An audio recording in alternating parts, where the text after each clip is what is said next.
There's no feeling more intense than starting over. If you deleted your homework the day before it was due, as I have, or if you left your wallet at home and you have to go back after spending an hour in the commute. If you won some money at the casino and then put all your winnings on red but it came up black. If you got your best shirt dry cleaned before a wedding and then immediately dropped food on it. If you won an argument with a friend and then later discovered that they just returned to their original view. Starting over is harder than starting up. If you're not ready for that, like if you've already had a bad day, then what you're about to go through might be too much. Feel free to go away and come back. I'll be here. Alright, thanks for coming with me on this trip. I'll understand if you have to take a break at any point. Just find a safe place to stop and quit the game. Don't worry, I'll save your progress, always, even your mistakes. This game is a homage to a free game that came out in 2002, titled Sexy Hiking.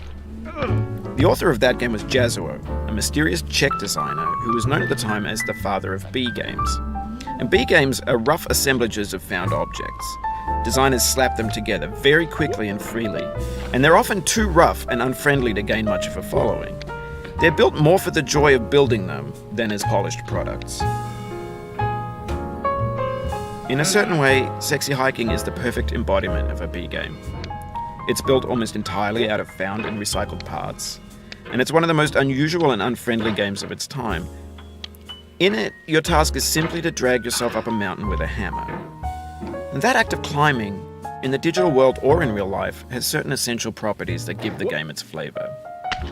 No amount of forward progress is guaranteed. Some cliffs are too sheer or too slippery.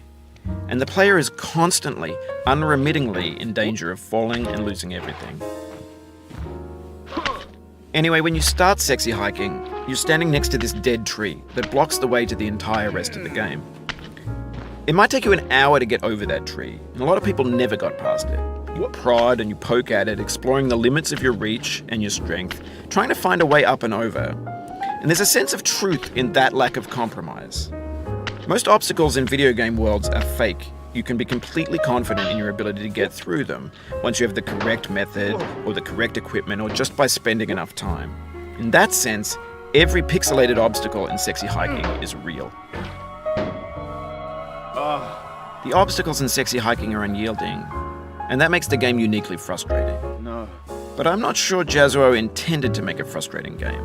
The frustration is just essential to the act of climbing, and it's authentic to the process of building a game about climbing.